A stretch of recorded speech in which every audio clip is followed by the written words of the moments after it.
Hello everybody and welcome to this presentation, which is a guide to the grade awarding process for 2021.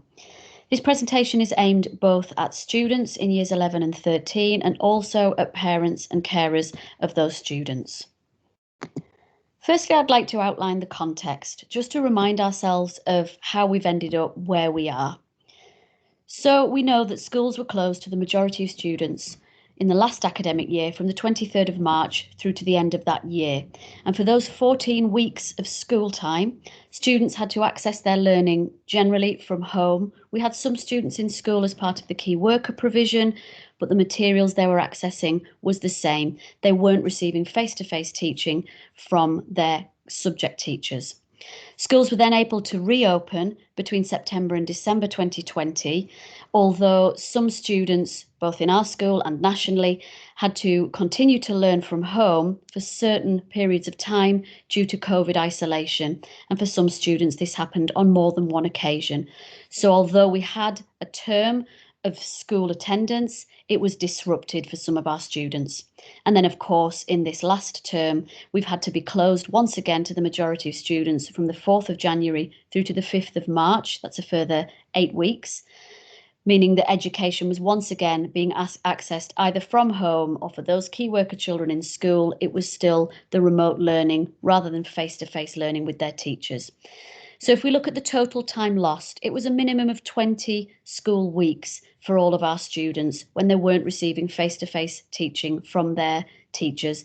And for some students, due to COVID disruption, there were more days and weeks at home.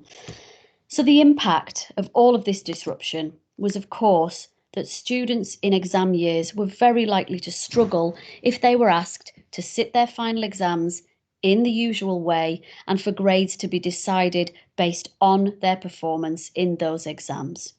So the government recognised this and on the 4th of January announced that externally marked exams, which would determine students' grades, would not go ahead in the usual way. Now you can see on the next bullet point, we talk about the 25th of February. So there was quite a significant delay between that announcement of the cancellation of exams in the usual way and then further detail as to what that meant. Schools therefore felt unable to provide the clarity that students and parents wanted at that point. Students and parents felt confused as to what it would mean for their futures. So we are very glad that the additional guidance has been provided now. But of course, we would have liked to have been able to provide it to our students much, much earlier. So here is what the guidance has said. It has said that teachers and schools will determine students' grades based on a wide range of evidence. That evidence can come from the full course. In other words, for students in year 11, it can come from work in both year 10 and year 11. For students in year 13, it can come from work from both year 12 and year 13. The evidence used to determine grades can include previous trial exam series or mock exams, as you may know them. It can include coursework, assessments carried out in class, in test conditions, but also general classwork. That gives us the evidence that we already have on our students. But the evidence that we can use to determine those grades can also come from future opportunities for students to demonstrate their understanding. That can be through more in-class assessments, through classwork, through exam-style questions, through assessments. It's very important to point out that no one piece of work or no one exam performance will determine a student's grade. Teachers will look at a range of evidence and each student will be considered individually. This is where things are different from a normal year. In a normal year, a student would have sat their final exam or exams if they had 2 or 3 papers in a particular subject, and however they performed on the day of the exam, that's what their grade would have been. This is not the same because teachers are now able to use different pieces of evidence to determine that final grade, because that's the fairest thing that we can do. So how can we make sure that this process will be fair? Well, there will be a thorough internal quality assurance process. And what do I mean by that? Well, firstly, it will be class teachers who will determine the subject grade. However, those grades will then be moderated by the head of department. So the head of department will look at each grade, will look at the evidence that's being used to decide the grade and judge whether that grade is fair. The senior leadership team of the school will then moderate all grades across the whole school. So for every subject, for every student across the whole school. The exam board may then choose to analyse and to moderate a school's grades in a particular subject or perhaps even in all subjects. So as you can see, it is a thorough process. Throughout this whole process, we as a school will be following the guidance provided to us by the exam boards and by Ofqual, who are the exams regulator. We also have to take into consideration our performance as a school in previous years, just for comparability, to make sure that we're not being too harsh with our grades or too generous. So I guess the big question now, particularly for students, but of course also for parents and carers who are supporting them, is, well, what's next? What does all this mean? What's going to happen now? Well, what you should have found in this first week back is that you've been going to lessons as normal and you've been taught as normal and you're learning as normal. And that will be the same until the end of term. We have another 2 weeks until we break up for Easter. So teachers in lessons will perhaps be covering new content that could be important for students' next steps, or they may be consolidating content that has already been covered previously, if that's the right and appropriate thing to do. So what we want most of all is for students to fully engage in their learning over these 2 weeks up to Easter, but not to worry and to feel stressed about being assessed right now. Once you return from the Easter break, then we'll be giving students 2 opportunities to provide further evidence towards your grades.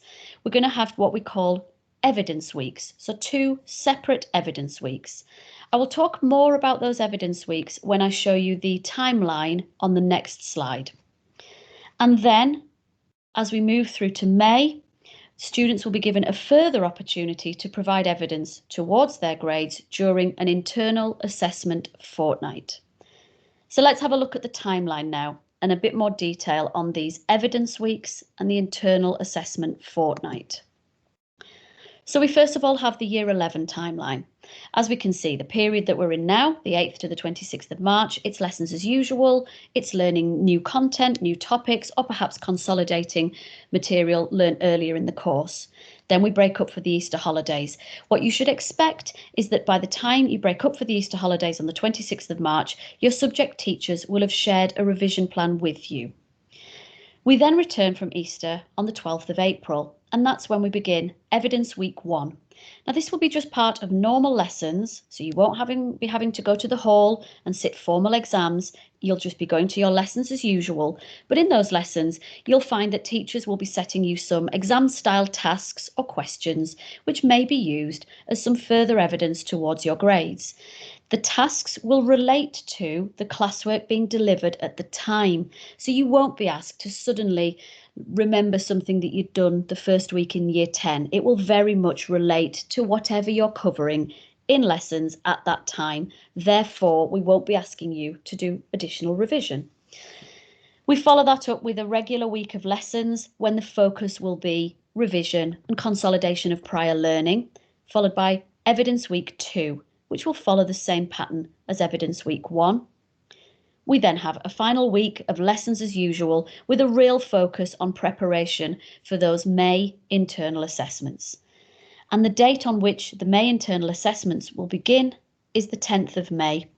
These assessments will be carried out in the hall or the gym or F9 or the usual venues that you have been in for your past mock exams. Year 13, you have a similar timeline. The details of Evidence Week are the same. The details of your May assessment week, fortnight, are the same. The dates are slightly different though.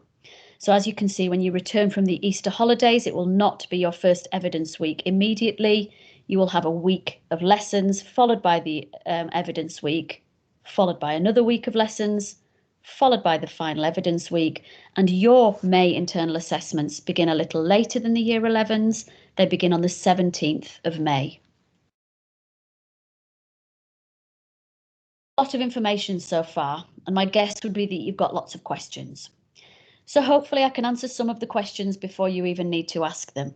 At the end, I will be explaining what to do if you still have further questions that I've been unable to answer through this presentation. So first of all, how will students actually know what to prepare and what to revise for those May internal assessments? As I record this presentation, well, we're still waiting for guidance and assessment materials to be produced by the exam boards. We've been promised by the Department for Education that these materials will be available by the end of March. However, even without those materials, we know that our teachers will be able to provide you with guidance as to what to focus your studies on over the next 9 school weeks, and in particular, in readiness for those May internal assessments, teachers will be very clear with students as to which content areas to revise and which areas do not need to be revised, because some won't need to be revised. This is another advantage over the traditional system of exams at the end. Teachers would have to say to you, revise everything you've learnt over 2 years. That won't need to be the case with these internal assessments. Some students might be worried if they're absent. We would love to think, all of us, I'm sure, that COVID is going to go and that there won't be further periods of isolation. But we have to recognise that that might not be the case, or a student might be ill during one of the evidence weeks or during the May internal assessment fortnights. I think the key message is, let's not panic. We want to give all of our students further opportunities, plural, to demonstrate what they know and what they can do. That's why we've factored in more than one opportunity. We've given 2 evidence weeks and then the internal assessment fortnight. So we've got 3 distinct opportunities when we can collect evidence. But in a worst case scenario, if we weren't able to gather any further evidence, we do already have a good picture of where each of our students are through the evidence that we've gathered up to this point. I know some students will be worried about what would happen if they underperformed in those May internal assessments. I go back to the point that we already have a lot of evidence about our students, and these May assessments are not the only thing on which we will base our grading decisions.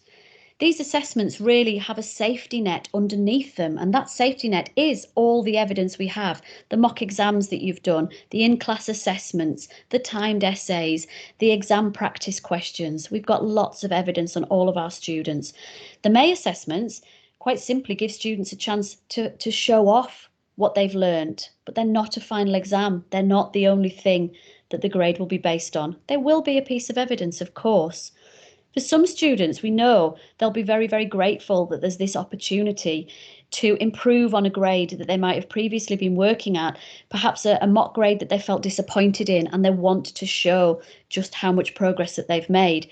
Other students who perhaps were already happy with mock exam grades or have been happy throughout the course with work that they've completed and with grades that they've been gaining on different pieces of work, well, these May internal assessments are quite simply a chance to consolidate that grade and to provide more evidence of the grade at which they're working. So what about those subjects with coursework? If a subject has coursework, then students will continue to work towards completing that and hopefully will complete it. That coursework, whether fully or partially completed, can then be used as part of the evidence base for the final grade. I'm sure students who do art will be aware that their final grade will be based entirely on the coursework portfolio. A quick word about speaking endorsements for GCSEs in French, German and English. Teachers will need to assess their students' ability to speak, but this doesn't have to be done as an exam. And we already knew this. This adaptation had been made prior to learning that exams were going to be cancelled. We knew there was no speaking exam. But what students should expect is that they may be asked to speak in class to allow the teacher to gather evidence on their ability in the spoken language. And this may need to happen over a number of lessons because, of course, the teacher needs to hear each individual speaking. A level also, of course, has speaking exams for languages. Once again, teachers need to gather evidence on their students' ability to speak in that language. This can come from regular speaking in class, but also students will be asked to talk one-to-one with their teacher on their IRP topic. You may be worried that a course hasn't been completed in a particular subject. In other words, there are topics that you haven't yet done. Topics that might have been done, well, clearly would have been done if teachers had had all of the time that they'd needed. There is no need to worry about this. Students will not be assessed on any aspects of the course which have not been taught. It's very, very simple. So moving on to results. When will students know their results? It's important that you know that teachers are not allowed to share with students the grade that they've decided on for several reasons. One of which is that that grade that the teacher decides on may not be the final grade. The grade has to be moderated, firstly by the head of department, then by the school leadership team. Then those grades have to be submitted to the exam board, who may choose to do further moderation. Once all of that has happened, then results will be published, and the dates for those are 10th of August for year 13 and the 12th of August for year 11. So you've listened for a long time to all of this information. You may still have further questions. Students, what I would ask is that you, in the first instance, talk to your form tutor. There's probably no time today because this presentation has taken up all of your tutor time. But try and catch your tutor maybe later in the day, break or lunch, or in tutor time, whenever you've next got tutor time. And they can pass on queries to Mr. Dixon and to me if they are unsure of the answer. Parents, I would ask you to contact Mr. Dixon or me. We are going to be leading on the grading process for 2021. You've got our email addresses there. So if those questions are relating to the process that I've outlined here, please do get in touch. I do just have to make you aware that we have been advised to inform parents and students that undue pressuring of those making decisions about grades could be seen as malpractice by the exam board. So I know you may have questions for teachers. You may want to say, what grade will you give my child? That's a question that teachers simply can't answer. They're not allowed to share that information. So please do be understanding if you have a question that we just can't answer. However, obviously do get in touch with a relevant person if there's something that you want to discuss, and we'll do our best to answer those questions that we can. So that's everything I wanted to outline today. I'd like to thank you very much for your attention, and as I said, please do get in touch if there's more that you would like to find out.